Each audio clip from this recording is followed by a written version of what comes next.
Ngayong araw ay ituturo ko sa inyo kung ano ang sikreto para mas mapadali ang paggamit natin ng tradings sa pamamagitan na tinatawag natin na risk-reward strategy.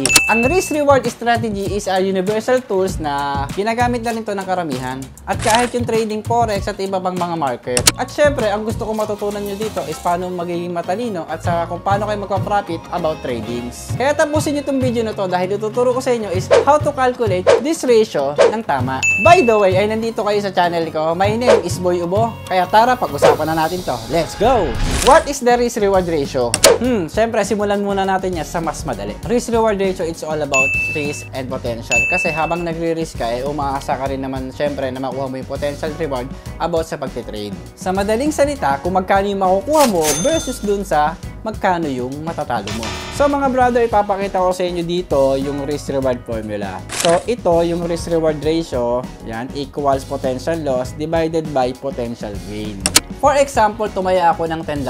So ang aiming ko dyan is maging $20. So ang gagamitin kong technique dyan is 1.2. In other words, kapag nag-risk ka ng $1 is potentially maging $2.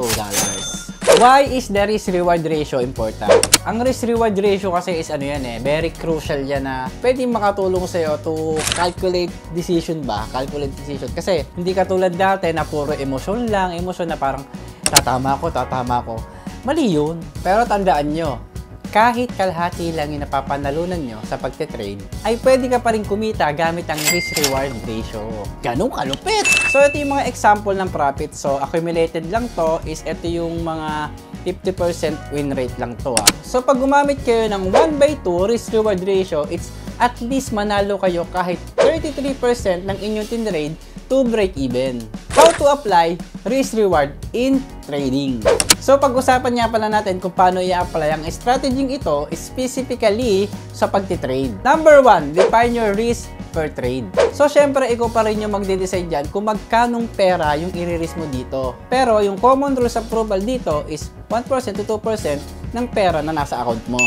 So dito mga brother, nakita nyo naman nag-set ako ng $10 dito. So which is ito yung 2% ng 500 pesos. So sa ganitong way kasi is makukontrol mo yung pagtitrade mo. Number 2, identify your reward target. Ito importante ito kasi bago ka pumasok, dapat alam mo yung target profit mo at kung kailan ka aayaw.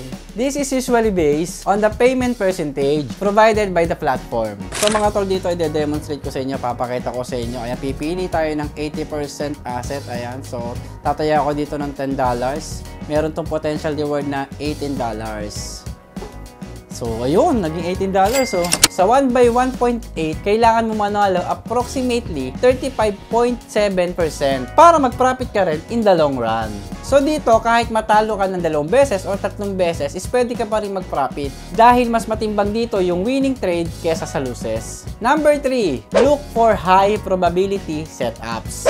We use technical analysis to identify trades with a higher likelihood of success. Dito kasi is combination na to ng indicator tulad ng support and resistance level, trend lines, and momentum tools to confirm your entries. So ito yung setup ng high probability of success. So para sa akin, ito yung time na pwede kang gumamit dito ng risk-reward strategy.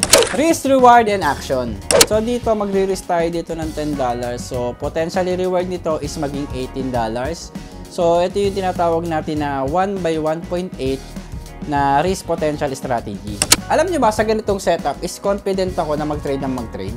And remember, hindi lang to tungkol sa kada trade mo is panalo ka. Ang mahalaga dito is yung mas matimbang yung winning trade mo kaysa dun sa losses trade mo. Tips for mastering the risk-reward strategy. At syempre, bago tayo magtapos, ito yung mga essential tips na para sa inyo.